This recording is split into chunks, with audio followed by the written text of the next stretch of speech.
Man, it's been a crazy week. If you guys have been keeping up with all the Palworld debate and issues that have been coming up from the game has completely taken the world over by storm. It has officially sold 8 million copies and probably gonna hit 9 million by the time this video goes up. It's gonna be tradition at this point that every day we can expect another million to roll on in.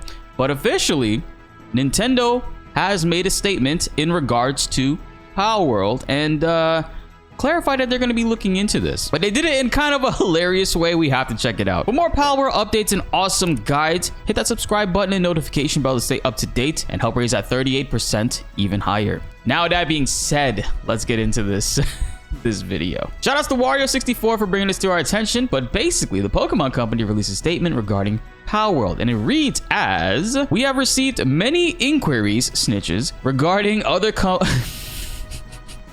another company's game released in January 2024. We have not granted any permission for the use of Pokemon's intellectual property or assets in that game. We intend to investigate and take appropriate measures to address any acts that infringe on intellectual property rights related to Pokemon.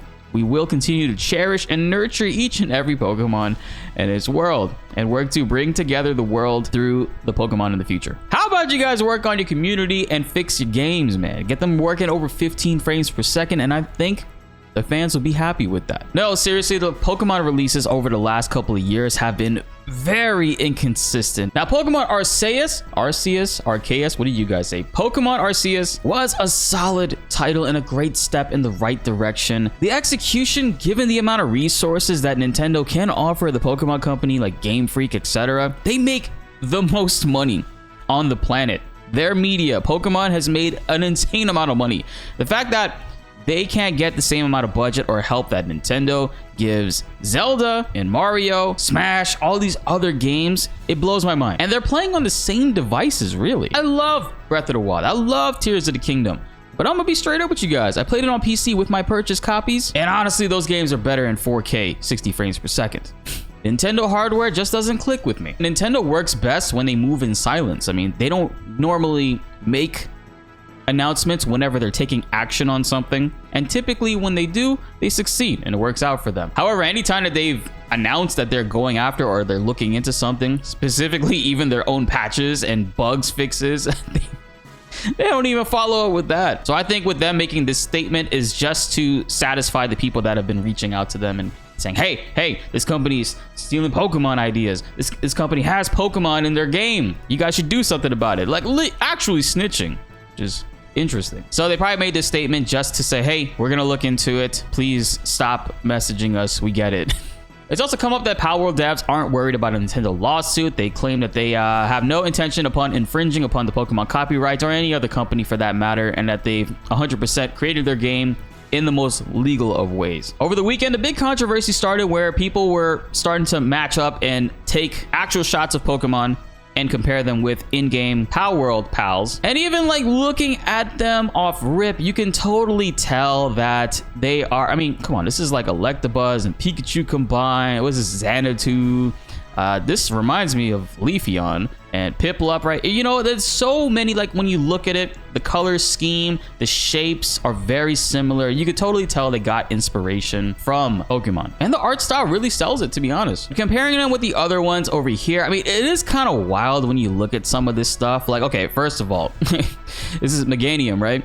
Meganium, like, I immediately when I saw Dino Awesome, whatever the hell this one's name is, and I caught it, I'm like, yo, this is exactly the same. I mean, they just rearranged some of the stuff, added a little bit more on top. I mean, even down to the fingers and toes, right? Like this one stands upright, this one's on all fours, but they have 3 toes. This one also has 3 toes and 3 fingers. You could have did a 4th toe.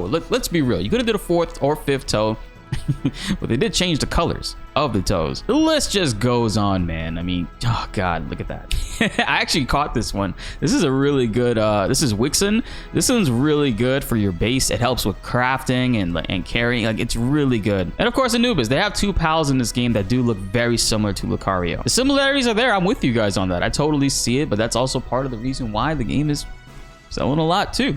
But on top of the other controversy, right, there was a Twitter user, this user right here, they created a crazy shitstorm over the weekend. Long story short, they made a bunch of series of tweets showing that, hey, Palworld actually ripped these assets from Pokemon and made them exact.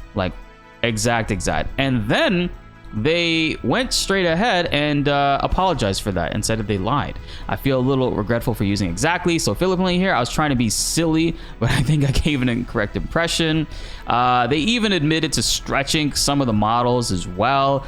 And honestly, it's Twitter, you know, like, you know, it doesn't really take much of proof of anything in order to create a frenzy. So people really took this and was like running with it. But people have come out, and actual like game devs have come out and straight up said no, like these assets aren't the exact same. You stretch them, and I mean, it's been proven Palworld was not made with AI and was not made with stolen assets. I mean, we're not too 100% sure with this like statement. I mean, it still has to be proven, but I think that a Twitter user who straight up says things like, if you scroll up right here, I did scale the models uniformly and I did apologize for being imprecise. And this one actually caught my eye right here. I want to highlight this video from Working Tech Animator, somebody basically doing the same thing that they're doing. And then they say, again, I'm not an expert in this field by any means. You're not an expert in this field by any means. Yeah, I mean, but people sure were taking their word for it. 1000%. So there's actually been a lot of backtracking, and there's been a lot of clarification when it comes to this controversy. Now, again, I said, like, I'm straight up, like, the pals are very similar to Pokemon. Like, there is no doubt about that in my mind whatsoever. Now, did they legally create these characters and switch them up enough to where they can't get in trouble and the game won't get taken down or they won't get sued by Nintendo?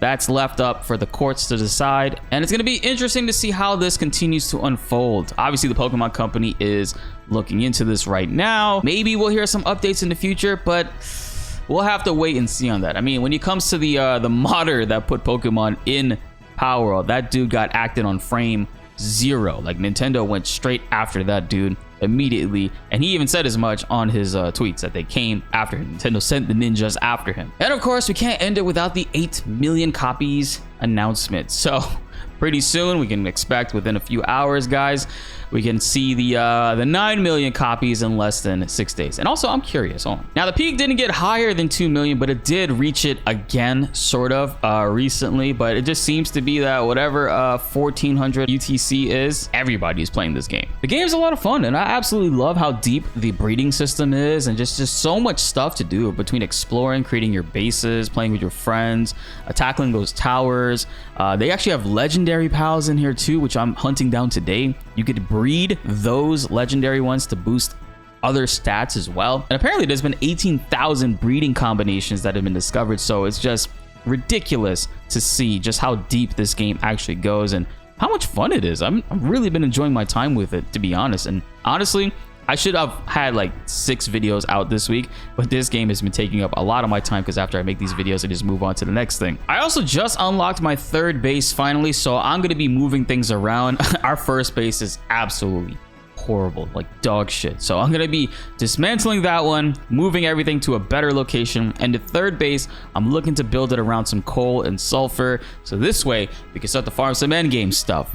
Finally. Have you guys caught any of the legendary pals? Let me know in the comments below. Let's get a discussion going. Be sure to like the video if you enjoyed and subscribe if you are new. More Palworld videos on the way and you don't want to miss them. My name is BltzZ and thanks for watching.